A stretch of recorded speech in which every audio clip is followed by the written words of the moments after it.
Sunlight streamed through the panoramic windows of my office, illuminating the opulent space that served as my kingdom.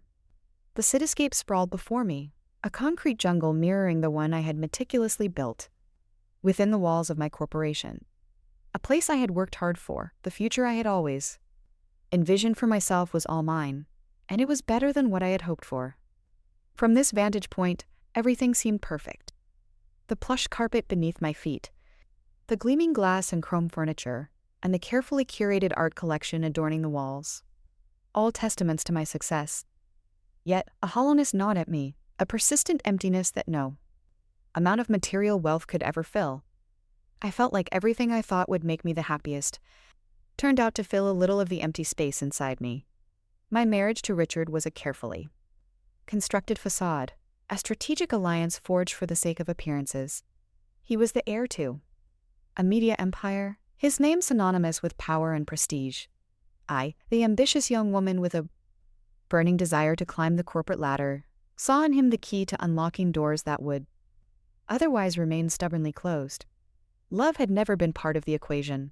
Affection, perhaps, and shared respect for each other's ambitions, but the spark of genuine connection had been absent. From the very beginning, we moved through life as well-rehearsed actors, playing our roles flawlessly. For the benefit of the world, we were with each other for the status and power it gave, and there was no denying it. We never tried for children because none of us wanted to be parents. Dinner parties were a tedious chore, social gatherings an exercise in forced pleasantries. In the privacy of our expansive home, an uncomfortable silence hung heavy in the air, punctuated only by the clinking of silverware and the hollow echo of our footsteps on the marble floors. We had different wings of the house to ourselves. We lived like strangers. My life had become monotonous and boring. I went through the same motions every day, and it was tiring. The arrival of Alex, the new marketing director, disrupted the monotony of my carefully constructed world. Young, vibrant, with an infectious energy that seemed to crackle around him, he was a stark contrast to the staid, predictable existence I had built for myself. Our first meeting was unremarkable, a routine introduction during a team briefing. Yet, as our eyes met across the conference table, a jolt of something unexpected shot through me. It was a flicker, a spark of awareness that sent a shiver down my spine. He was younger, yes, but there was a depth in his gaze and intelligence that belied his years. He listened intently as I spoke, his brow furrowed in genuine interest, starkly contrasting the glazed expressions I often encountered during board meetings. He was actually listening to me. Initially, I dismissed the feeling as a mere anomaly, a momentary blip in the carefully controlled world I had constructed. But as our paths crossed more frequently, the attraction simmered beneath the surface, a forbidden current pulling me towards him. The attraction between us was mutual, and it simmered between us like a live wire. I tried to ignore it, telling myself that he was younger than me. But all my efforts and self-denial failed. I liked whatever was happening between us, and in fact, I wanted more of it. He started leaving notes on my desk, witty observations disguised as work-related messages. I found myself lingering during our brief interactions, savoring the way his eyes held mine a beat too long, the subtle brush of his hand against mine as he handed me a file, the secret smiles we shared, the longing gaze, the guilt nod at me, a constant reminder of the vows I had taken, the life I had built on a foundation of convenience rather than love. Yet, the pull towards Alex was undeniable, a siren song promising something I hadn't felt in years. The thrill of genuine connection, the possibility of something real blossoming amidst the carefully constructed facade of my life. The late-night work sessions became a regular occurrence, a thinly veiled excuse for stolen moments of intimacy amidst the stacks of paperwork and the hum of the deserted office. Alex would linger after everyone else had left, the silence broken only by the soft click-clack of the keyboard and the occasional murmur discussion. One such night, the tension simmering beneath the surface finally boiled over. We were reviewing a presentation for an upcoming client, the air thick with the unspoken desires that had been building for weeks. I was panicking, and Alex reassured me that my prepared presentation was stellar and flawless. He told me I had nothing to worry about because the contract was as well as already signed. His hand brushed mine as he pointed to a statistic on the screen, the contact sending. A jolt through me. I looked up to find his gaze locked on mine, his eyes blazing with an intensity that mirrored the fire burning within me. He leaned in, his breath warm against my cheek, and whispered, "I can't do this anymore, Evelyn." My heart hammered against my ribs, a frantic drumbeat against the silence. My mind screamed with warnings, the echo of my vows, the potential consequences. Yet the pull towards him was stronger, a force I couldn't resist. "Neither can I breathed, the words tumbling out before I could stop them. His lips met mine, the kiss a collision of pent-up desires. It was a hungry, desperate exploration, a desperate attempt to erase the years of emptiness that had preceded this moment. We stumbled back, the weight of our actions pressing down on us. But amidst the guilt and the fear, there was a spark, a raw primal connection that had been missing from my life for far too long. His hands traced the curve of my back, sending shivers down my spine.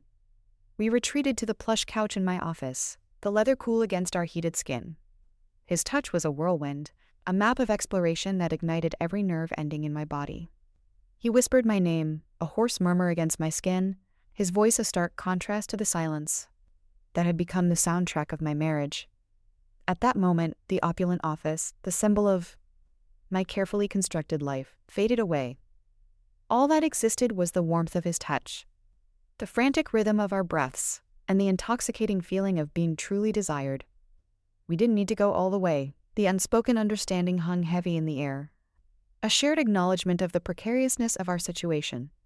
This wasn't just a fling, a fleeting moment of passion. This was a connection, a forbidden haven amidst the gilded cage of my life.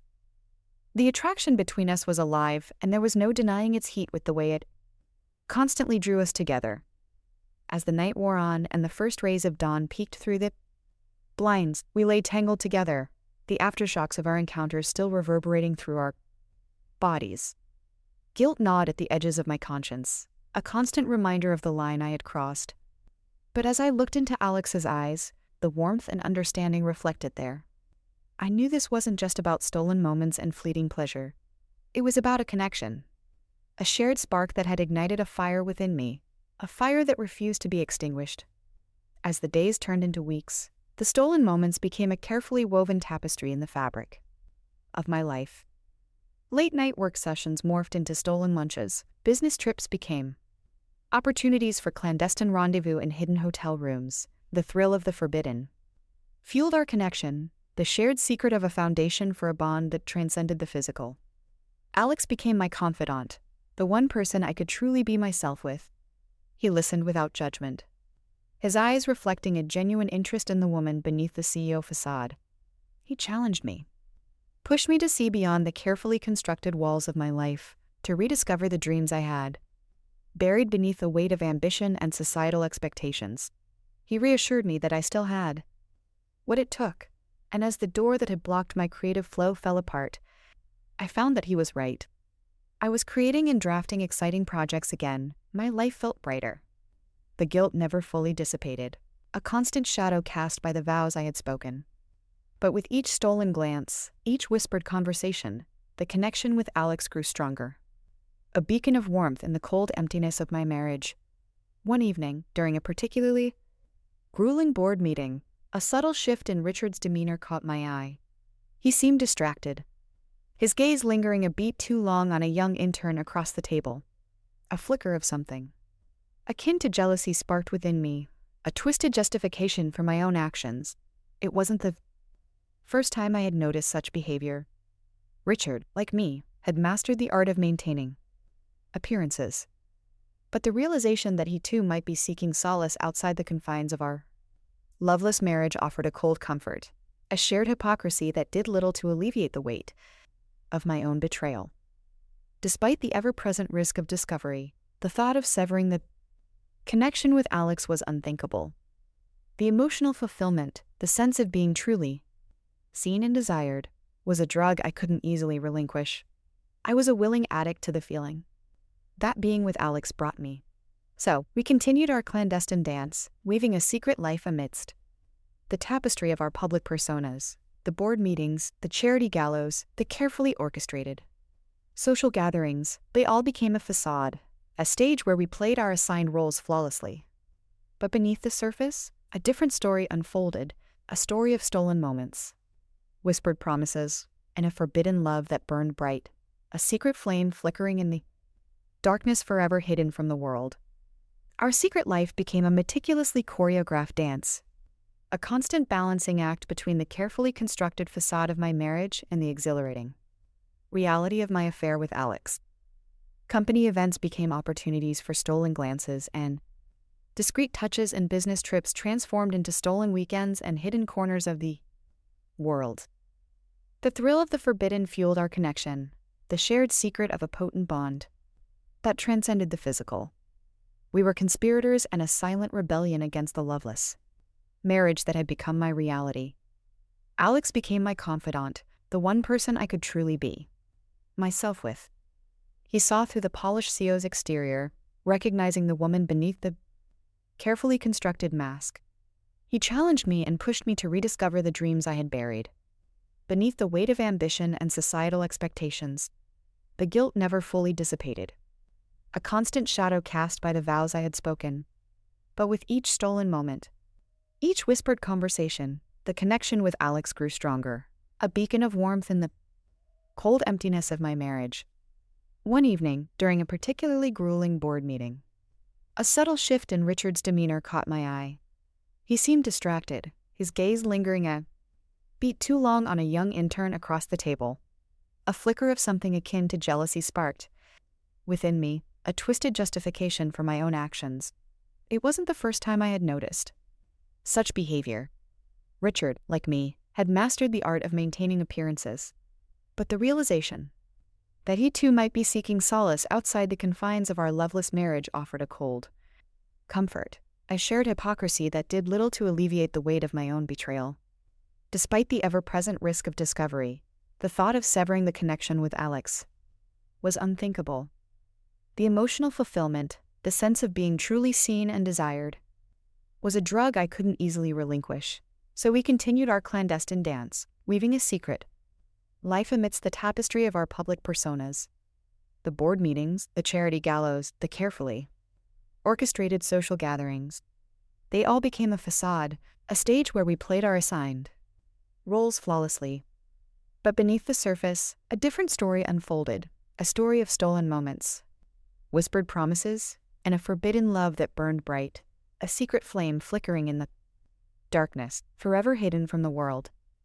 One weekend, while Richard was away on a business trip, Alex surprised me with a weekend getaway to a secluded cabin nestled amidst the mountains. The isolation, the absence of the prying eyes that followed my every move in the city, was intoxicating. We spent our days exploring the surrounding wilderness, the crisp mountain air washing away the anxieties that clung to us in the city. At night, curled up by the crackling fireplace, we shared stories, dreams, and vulnerabilities we had never dared to voice before. In that haven of solitude away from the judgmental gaze of society, the weight of our secret seemed to lessen. We were simply Evelyn and Alex, two souls drawn together by a force neither of us could fully explain. As the weekend drew to a close, a bittersweet pang of reality settled in. Returning to the city, to the carefully constructed world we both inhabited felt like stepping back into a carefully crafted play. But the memory of that stolen weekend, the raw honesty we shared, remained a beacon of warmth. A reminder that even in the midst of deceit, a flicker of genuine connection could exist. The years that followed were a constant tightrope walk between the two worlds I inhabited. The guilt never fully vanished, a constant reminder of the vows I had broken. Yet, the connection with Alex provided a solace that Richard's presence could never offer. We navigated the complexities of our secret life with practiced ease, the shared knowledge of our forbidden love an invisible thread binding us together. We learned to read each other's unspoken desires, to find solace in stolen glances and knowing smiles across crowded rooms. Our affair wasn't a fairy tale, a grand escape from the reality of my marriage. It was a secret life, a carefully guarded oasis in the arid landscape of my existence. But in that hidden world, amidst the stolen moments and whispered promises, I found a piece of myself I thought I had lost. Forever. And as I stood on the precipice of another year, another carefully orchestrated social gathering, a flicker of a smile played on my lips. The secret life I led, the forbidden love I nurtured, was a burden. Yes, but also a testament to the enduring power of human connection. A spark of genuine emotion that refused to die because I kept it alive, even in the darkest corners of a carefully constructed life. This was my confession of infidelity with the young man. You have heard something like this before. I would like to know if you have ever committed this kind of infidelity and how you felt. It will give me advice on how to deal with my future. Thank you for listening to me, and I wish you a wonderful day. Thank you very much.